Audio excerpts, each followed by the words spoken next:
right. Welcome, everybody, to episode 4 of the Nampa School District Podcast, hosted by myself. My name is Tyler Keefe. I'm the NSD Digital Communications Specialist. And along with me today, kind of floating off to the side like he's Wizard of Oz, is Matt Sizemore, NSD's Community and Media Relations Specialist. One thing we keep on forgetting to say is make sure to subscribe to the podcast on Spotify, Apple, whatever else is out there that this is going to, because you want to, as we keep going more and more into the year, you're going to get some insights, news, events from our district, and we're going to highlight the amazing achievements of students, teachers, and the community. Matt, I know you're not here physically, but how are you doing? Oh, geez. Not too bad. And I apologize to anybody that's watching this on YouTube or whatever other video service you use. I am usually, as you know, in studio, but today my little 3-year-old daughter decided, you know what, I'm going to have a fever all night. And this morning, again, I don't know if she decided that, but that is what's happening. So taking care of her for a while till I can get in later in the day. But otherwise, I'm doing okay. I'm almost awake, and I'm super excited for the guests we have coming in today, or who are already there with you. I say coming in because I'm sitting in my garage.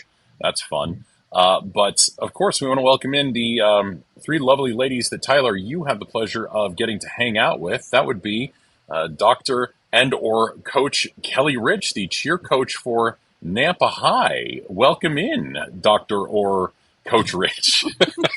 Thank you. Good morning. Good morning. And of course, she's brought 2 of her wonderful cheerleaders with her. They would be Ileana Ross, who's a senior at Nampa High, as well as Annabelle Leal, a sophomore at Nampa. Ladies, welcome in. So happy to have you. Hello. Thank you. Thank you for having us. Now, Matt, before we get started here on the background and everything for Dr. Coach, I do kind of like that Dr. Coach instead of saying Dr. Rich or Coach Rich. Let's just say Dr. Coach. So Dr. Coach and I, we go back a few years. We've both been in the district for quite a while. But now, so previous to your current position, you were a district instructional coach, doing a lot of the math, not a lot of the math, doing the math stuff, I should say.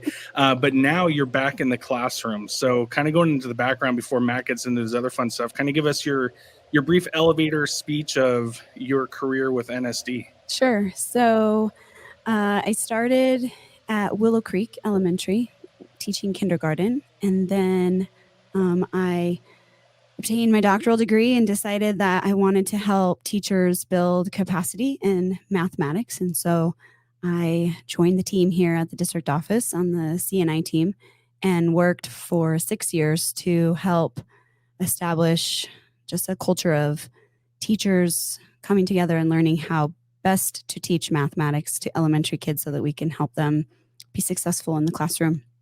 And then I decided I really missed kids. And so I wanted to go play in a space that I hadn't taught before. And I had never been in that intermediate grade band. So I asked if I could be in 5th grade and tackle those really challenging standards. 5th grade is a very, very tough year. And so it was really fun. I enjoyed, last year was my first year into the classroom since being at the district office, and it was great. I love thinking with 5th graders. So, you know, one thing funny about 5th graders, I taught 5th grade for 15, 16 years. So when you're saying challenging standards, my brain goes to challenging students. But I mean that in the best way possible, because they're still in that like go between they're still a kid, but then they want to be the adult. And it's like, nope, you're still 10. Yep. You're 11. But I mean, it's fun years. I truly, truly loved every single year that I was in the classroom. And there are days, I say days, that I miss being in the classroom. And then I get to go out and take pictures in 5th grade classrooms like, all right, I'm good. I'll go back to my normal day job. I think what's best is I hang out with these kids, and 5th graders want to be high school kids. And so it's really fun to look at the way that they are the same and how they are different. But it helps me relate to 5th graders when before I related really well to kindergartners. It's quite a jump to 5th grade, but not when I hang out with these girls all the time. So yeah, me and kinder, no, never. I could do it. I have my degree in K-8, but it's like, nope, I'm not going to go down to kinder. There's no way. I love it. We did a mini camp last week, and Annabelle was there, and Those little tiny ones are so fun, but it takes a different approach for sure. Yes. They got some energy, let me tell you. So on the note of being Dr. Coach, but jumping to the coach side, you of course are the head coach at Nampa High. So how long have you been involved with Nampa Cheer? How long have you been the head coach there? So Nampa Cheer, this is going into my 8th season with the program. Prior to that, I've coached since, I'm pretty sure it was 1997 when I know you have to go back into the old days. No one was alive then. Yeah, no one was alive. We had a horse and a carriage to go to cheer practice. But that's when I started, was coaching in the late 90s. And then I was actually coached at Mountain View when Mountain View opened. And then we took, my husband and I both were coaching and had 2 little kids. And we were like 2 ships passing in the night. And so we both decided it wouldn't be fair if only one of us quit. So we both pushed pause on coaching. And that's when I spent 10 years judging. I was in the judging circuit for all of the cheer competitions in the state of Idaho, which in the early 2000s was not near as robust as what it is now. So I was kind of part of that evolution in the competition world. And then when Nampa opened up, my husband he's the athletic director at Lone Star, and his cup was full. And so I said, okay, I want to be back in the cheer world of coaching, and I want to be part of a community where I teach the children that I later coach. And so that is why I applied for the Nampa job. Nice. Gotcha. So what a background that is, and getting back into it. I'm glad you added on the cheerleading circuit, so you didn't just leave it at I judged people for 10 years. So that worked out nicely. Yeah. So I want to ask you, but as well as Annabelle and Ileana here, I know that you all have some high accolades with Nampa High. Tell us about some of your achievements with Nampa Cheer. Sure. Do you want the girls to start, or do you want me to Sure. Yeah, let's hear from the ladies. All right, Ileana. What are our accolades? Well, Nampa won districts for 5 years, and we won our very first year in 5A, which was my first year at Nampa. And we also, that year, our first year in 5A, were 3rd in Idaho in the 5A, our very first year. Yep. Which is now the newly named 6A. Yeah. And so I would say with moving into 6A, 5A, basically moving up into that category, it took quite a bit of strategizing on our coach's behalf. We had to rethink the division and how to structure our program so that we could remain competitive. And last year, unfortunately, we fell short of that district title. So we had 5 straight consecutive district championships. And then last year, Owyhee High School obtained that. It was well-deserved. Their team was fantastic. But we have now restructured our thoughts and really did a deep dive into what does that look like for Nampa. How does Nampa remain in the highest division and remain competitive in our district and at the state level? And so my coaches and I sat down in March and started thinking about just looking back at our history, like what worked, what didn't work, what can we add to, who are we competing against, what are those elements that we really needed to focus on. And we were brought back to our trusty UCLA coach, John Wooden, and his pyramid of success. They're nodding because they know I say it all the time. My favorite story about John Wooden is when he took his elite athletes and taught them how to properly put on a sock and tie a shoe. And I mean, he has the top basketball players in the country sitting, learning to tie their shoe, and listening to them retell that story is very fascinating because John Wooden understood that even though they're fantastic athletes, they're coming to him as fantastic individual athletes, and basketball is not an individual sport, it's a team sport. And so they had to build like a culture of understanding each other and trusting each other in their foundational skills. And so we have really grabbed onto that and have built our season in the preseason on building foundational skills. We have gone into just those really critical foundational pieces of dance and cheer, but then also crowd leading and stunting. And a big part of crowd leading is what we've been missing. And that was kind of our missing link, is that we used to have this enormous bulldog spirit that was built from, like, what I inherited a beautiful culture at Nampa High of bulldog spirit.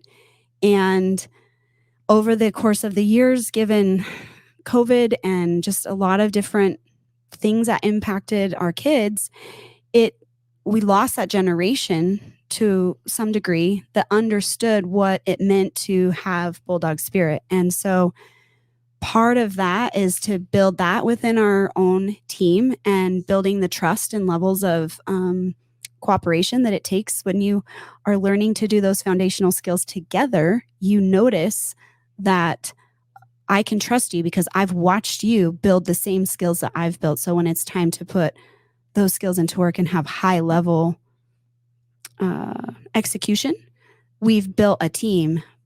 However, that game experience has to be poured out onto our athletes and also into our crowd. Because, there's always that underdog that wins in a home setting that was never expected to win.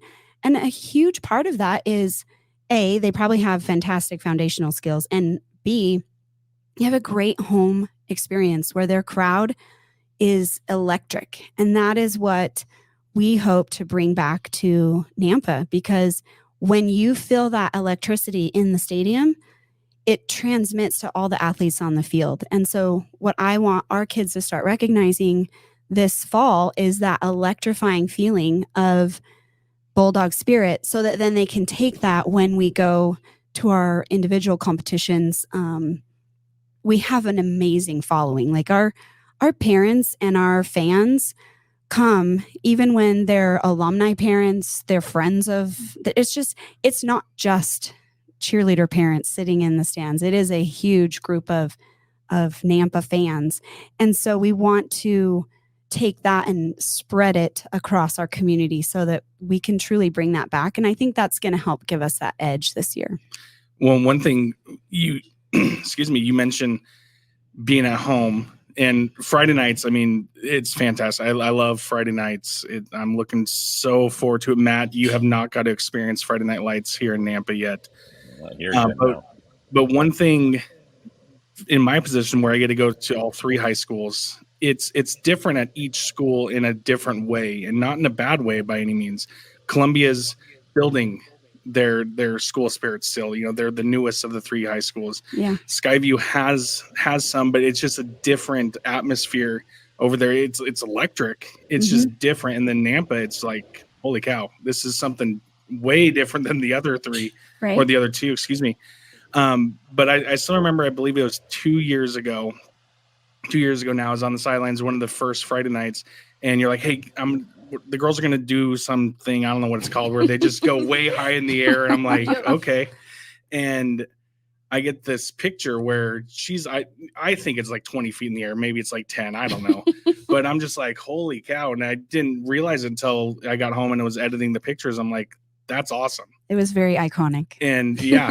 You know which picture. one I'm talking about. I can see it. And yes. and so going to you gals, I know you said you're not the Flyers. I believe they're called Flyers. They are called Flyers. These are called bases. The bases. Being the bases, you're tossing the Flyer up, but she's got to have faith that you're going to catch her.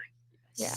And so kind of walk through that, because you mentioned the foundational pieces, and the whole time I'm like, okay, I'm going to ask this question because you guys have to set the foundation for her. And it goes back to the trust. Yep. Like way, I don't even know. And I don't know why a thumbs up just showed up on the screen there. You guys didn't see that, but kind of that was weird for us. Okay. So going back to like the whole teamwork that we discussed earlier, when we're stunting, so in the process of throwing someone, it really takes a whole like synchronization of everyone knowing what's going on in the stunt to make sure that she doesn't fall. And our job as the bases is to always make sure that we catch them. That's our number one priority, to make sure our flyer's okay. So as we're going, it is pretty terrifying though, like if they're coming at you, but I think we're pretty good at like making sure everyone is like knowing what's going on in the stunt, helping each other, and making wise decisions. So if we know something isn't going right, we'll like settle to, what's it called? Like You adjust. yes. You adjust grips. You'll bring it down to a safer level. Yes. You know that's the how word. to find the progression Yes. in an instant. And it really is in an instant, especially when music is playing. They have counts they have to hit.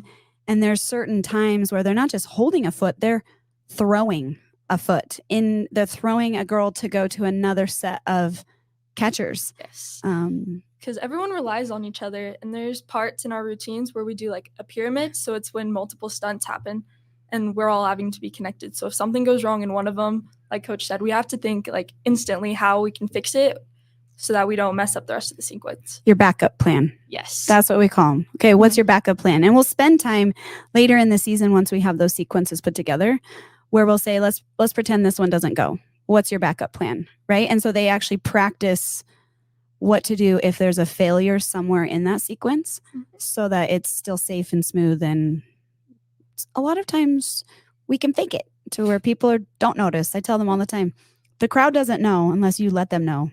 So don't let them know. Just keep smiling, keep going. Yeah. Gotta play the what if game. The what if game. What if this? What if that? And you have to make sure that your team and like the people you're under or you're flying on know that they know that you know what to do to keep everyone safe. Mhm. Well, it's interesting you bring up, they need to know what happens when they fail. Mhm. It's funny, like in today's culture, we have this perfection. Everything has to be perfect. And then I've seen it a lot in the classroom where a kid gets something wrong, they just shut down. I'm like, Mhm. no, failure. It's the acronym that I always brought in. It's the first attempt in learning. Yep. And in this case, though, you have to prepare. Like, hey, everything could go wrong, but then you have to keep that straight face. You have to keep smiling and keep going. Because I've been out there where I can't remember what high school it was, but it was 2 years ago. Not a Nampa High kid, but a cheerleader fell. And I remember the whole crowd like, oh, Mhm. and then, but they just got back up and just kept going. It's like, okay, I don't think I could have done that, but it's all right, here we go. And, bringing that livelihood to the crowd. I can say when I played football in high school, I remember feeling that and looking at the cheerleaders, they're the ones bringing it, which then translates to the field. And then it's like, okay, we can get over this hump. We can get out there and get it going. Yep. Absolutely. So Matt, that's something that for you, this fall that you're going to be able to really experience. There's truly, you have the iconic scene at the Rose Bowl with the sunset going on, but at Nampa High in the fall, like you get the best sunsets. Like Mhm. it is fantastic. And then, the last year the team didn't win a game. I don't think they won a football game, which was sad. But in all honesty, they were in every single game. It was within one or two scores up until the very end. And I can say to your, compliment and your compliments, you guys kept going the whole time. And it was crazy. I was on the other sideline at the Eagle game. I remember looking over and the girls are still cheering, still going. And at that point it was a 7-point game. Yep. And it's like, they can still win this game. It was crazy. Yeah. So you guys are bringing the heat. Thank you. With that. So, Yeah. definitely I want to say keep that up. So Matt, you had a question in our notes here, and I'll just go ahead and ask it since I'm just rambling. But we know that the schedule. That's fair. Yeah. We know that the schedule for high school sports is crazy, especially when the season starts. This year, going into a Tri-6, the schedule is going to be a little different. 4-day week, it's going to be even more different. So what does the off season versus season schedule look like for your program? Or is there an off season? Well, that's a very good question. Ileana, do you want to talk about the length of our season? I would love to. We are in cheer for 10 months out of the year. So we're pretty much in cheer for an entire year for 4 years straight if you do it all 4 years. And then the 2 months you have off, Coach tries her best to just like enjoy it and, you know, have that time off because we've been together for a very, very long time. But Lots of memories. in that short period of time that we do have off, it's really important that we try to like keep thinking that we do have cheer in 2 months, and we need to keep up with like all of our physical and mental like wellness, because when you get back into it, it's really hard to get back into it if you haven't been like keeping yourself healthy for a cheer. Correct. It takes a lot to get back into it. So in the off season, you try to make it easier to get back in. Cheer is huge mentally and physically, so you have to keep everything at that high level, or else you're gonna crash. Yeah. It's not. Yeah, Some of quite the possibly things literally. Yeah. Yeah. well, very true. Some of the things that we're doing this summer. So we practice Mondays and Wednesdays throughout the entire year. We've decided that morning practices are not paying the dividends that they used to. A lot of the mindset of athletes and just teenagers now are more productive in the evening than they are in the morning. And 7-8 years ago, they just had a different mindset. Is truly a different generation of athletes. And so that 5:30 a.m. grind, 5 days a week, where we used to be 7 or 8 years ago, is not as productive anymore. So we will practice Mondays and Wednesday evenings from 6 to 9 p.m. And then we will practice on Fridays in the morning at 6 a.m. to help just continue that stamina of getting up in the morning, because a lot of our competitions are early in the morning. And so it is to our benefit to train our bodies to get up. But the 6 hours of practice in the evening has paid much more forward than the morning practices.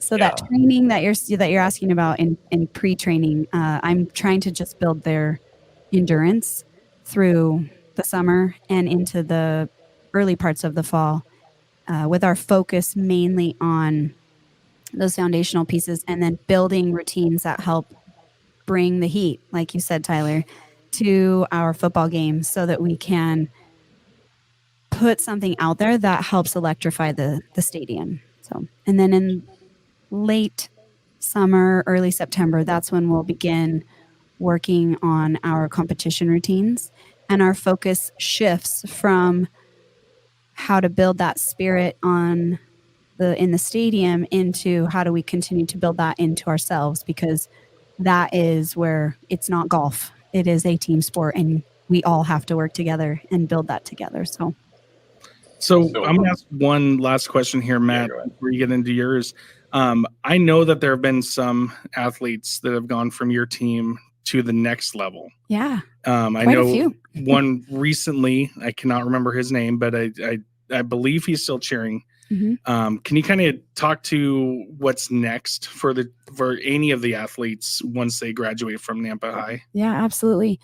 So at least one or two every year since I've started, I'm pretty sure, have gone on to cheer at either Boise State, Idaho State, and next year there will be a couple that go to the University of Idaho. So Stephanie Higgins, she's the dance coach. She and I started coaching together when I was the head coach. She was my assistant coach, and we always had a dream to help athletes in both cheer and dance go to that next level. And the way that they have to be prepared is to understand how to cheer at a football game as a cheerleader and as a dancer. And so we integrated a lot of the dance into our performance on the sideline, so that if they went and tried out, they had that component built in. But then when Stephanie took on the role of head coach of the dance team, that's when we decided to build a spirit squad, so that dancers that wanted to go try out for Mainline or any of the other universities, they knew how to stand at a football game and lead the crowd like a cheerleader would. So we've had multiple athletes right now. One of our former alum, she was a cheerleader, but she was a fantastic dancer. So she cheers for Mainline, she dances for Mainline. she has now returned to us to help build our capacity in the elements of dance. She was there last night teaching. Love her. Just a fantastic experience to bring back your athletes. And then I think you're speaking about Tegan. So Yep. Tegan is cheering at Boise State. Dakota is also cheering at I think he's done cheering at Boise State, but he did all 4 years at Boise State, 5 because of COVID. Yep. And it's really cool to watch them grow into that, because the collegiate level is a completely different expectation, but it's fun for them to come back and tell me, Coach, like, you actually taught us a lot of those moral principles that are translating into what we need at Boise State. So, and at ISU, and then I'll tell you if it works at University of Idaho next year. But it's really heartwarming to know that what they're learning here in regards to their ethics and building that energy with the crowd is very, very helpful when they get in front of a bigger stadium. That's great. That's amazing to hear. You're preparing them for the future, and so many are moving on to do big things. I wanted to ask the girls, a 10-month schedule, and it sounds like it's all going to good use with the amount of guys and girls you have moving on and whatnot, and getting those fundamentals and whatnot for the future. But I think about when I played football and track in high school back 100 years ago, and it was, once you hit summer, of course there was a little spring ball, just kind of a little bit, but summer, that's when you started really thinking about football. Then of course you go into the fall, it's football. Then winter, a little bit of track stuff, and then you get into that. But there's no time to stop thinking, I would assume, about cheering when it's 10 months. So for the girls, how is that schedule for you? Is it something that it's a little difficult for you, or is it something you thrive off of? Do you want me to go first? Yeah. Okay. So cheer is very busy, and it keeps me on my toes, honestly. It gets me out the house, keeps me going, keeps me active, keeps me out of trouble, honestly. Our coaches hold us to really high standards on how we present ourselves to everyone in a way. Mm-hmm. Is that, yeah. That's a good way of saying it. How we act as a person holds us to a standard. It just helps. Yeah, going back to what Annabelle was saying about how we present ourselves, cheer has definitely made me I think a lot more about what I look like when I'm Coach taught us she doesn't just cross her arms at practice or at football games. And now when I'm out in the public, I don't like doing that because it does make you look closed off and reserved, and I don't want to look like that. And it also it keeps me accountable of doing my duties in a timely manner, because there's no time to mess around and leave. There's no time to mess around when you're doing cheer, because you always have something to do. So you need to really manage your time to do everything you need to do. And one thing I want to follow up on that, Matt, is, we mentioned this in an episode or two ago, but, we talk a lot about sports and activities, and, that kind of drove us doing this podcast. But the one thing, and I believe they both said it, that if it wasn't for cheer or dance, then they would be doing who knows what, getting into trouble, as you said, Annabelle. Robbing banks. And yeah, probably, get that ski mask on. But we like to focus on those things, not because academics aren't important. They're extremely important, but I can speak to myself. Football kept me in school. Mm-hmm. You're saying that cheer is keeping you in school. And that's a huge thing. So when we do spend a lot of time talking about these things, it's not because academics aren't important. It's a driving force behind things. I'm sure, Dr. Coach, I still love that. As I'm sure you would attest to, that you've probably had numerous kids throughout your years that if it wasn't for cheer, who knows what they would be doing right now. Right. Yeah. In fact, we have senior meetings every Monday, and then on alternating Mondays, a different grade level will join us. And yesterday, the freshmen joined us in our meeting before practice. And the big topic that just organically emerged from what we were studying in our book with the seniors was our successes. And 2 students that are seniors were their biggest success is their academics. And one is taking AP classes and was very, I think, helpful in explaining to the freshman how to prioritize her time and the dedication that it takes to be successful in school. And that adding cheer to that helps her with her planning and just dedication to she wants to be successful in cheer and in school, which takes a lot of sacrifices. And so she shared that. Then another athlete shared that she understands who she is as a learner and builds her schedule based on how she can feel successful in the classroom and still be successful on our team. And so it was really cool to listen to two different perspectives on academics that are still leading to success in the classroom and success at cheer, and sharing that with our underclassmen was really an important thing for them to hear. And then I get messages here and there from former athletes. That I just got one from Dakota. I'm pretty sure he was in Washington, D.C., doing an amazing stunt up in the air. And his note to me said, "I can't believe that this is where I'm at. This is, it's because of Nampa Cheer." Like he was a cool band kid that we recruited to come do cheerleading. And he said, I never would have imagined that this is what cheerleading, where it would have taken me. And I just think that there's a lot more than cheerleading that's built into our program. And I try to instill that in our athletes, that I'm not teaching you just cheerleading. I'm teaching you how to be a productive human being out in the world, regardless of what your career aspirations are. And closing your arms like this is called positive body language. If you stand with your arms crossed and you're watching other people, it makes you look, like you're not open and welcome. And so we really I work on teaching kids how to stand with a positive body language, which I think translates amazingly into the business world. I mean, you go into ask for a job, you need to know how to have positive body language and look people in the eye. And so it's fun that you said that. Thanks. Yeah. Note to self, don't cross arms anymore. Thank you. Yeah, you're welcome. It really does send a very negative message, Yeah. unless you are doing it to your 3-year-old. And then I feel like that's an appropriate place. It doesn't matter. I've learned that.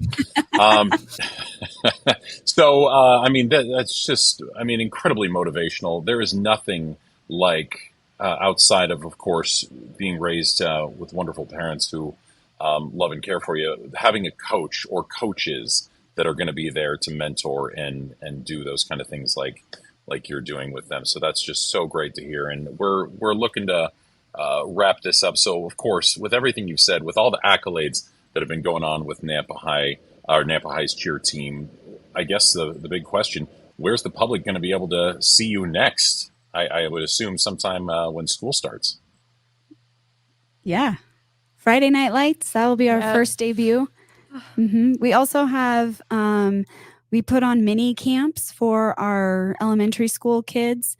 So we'll be at their schools, passing out flyers. So as you're dropping off your children to their school, be looking for our cheerleaders in the first part. Right after Labor Day, we'll be at all the campuses, passing out flyers, encouraging our youth. It doesn't matter what school you go to. Our desire is to build up all of the elementary school age children in the way of cheerleading, so that if we raise the water, we all go up. And so that's where you'll see them in their community, and then on the stage, you will see them at Friday Night Lights. Perfect. Well, Matt, it has been fun not having you here. Thanks. Totally joking. But ladies, definitely, thank you for coming in. Thank you for taking time in your summer. I know you said you like to have more evening stuff, so apologies that it was in the morning. Well, they got out of their workout. Their teammates are actually really happy because when I'm the coach that leads their workout at 8 a.m. on Tuesday morning and I'm here, I just have to say, I guess you better sleep in. Yep. Well, there you go. It worked out for everyone. Planned. It did. It's a win-win. And, again, thank you. Thank you for coming in. Thank you for everybody that was listening. Again, don't forget to subscribe to the podcast on Spotify, Apple, wherever else, as I said at the beginning, so that you can catch our latest episodes. Matt, I hopefully will get to see you in person here today once your daughter gets feeling better. But until next time, everybody, thanks for joining in, and we will see you later. Hey, well, really quick, unless you're putting up that music, can we just end with ladies? Can I be corny and ask you to just throw in one synchronized "Go Bulldogs"? Okay. Do you want to got that dog in you? I got this. Even better. No. Oh, never mind. She's got it. She's got You it. don't want to do it? Okay. Yeah. No, I don't want Oh yeah, we're not. Oh, that makes it even better. Do it. I'll No. help you. I'll You'll bark. do it? Okay. Yeah, I'll You're gonna bark. bark for us? I'll This is bark what we for do. you. This is what we do at the end of every practice, every game, Every event. everything. Everything. But Yes. it might be changed up this year. We'll see. We Okay. wait for our inspiration to come, but so far this one has stuck around the longest. Yeah. Okay. All right, go Annabelle. You got that dog in you? I got that dog in me. Ruff, ruff, ruff, ruff. Bulldogs on 3! 1, 2, 3, Bulldogs! Beautiful. Thank you, man. I want to start every show with that.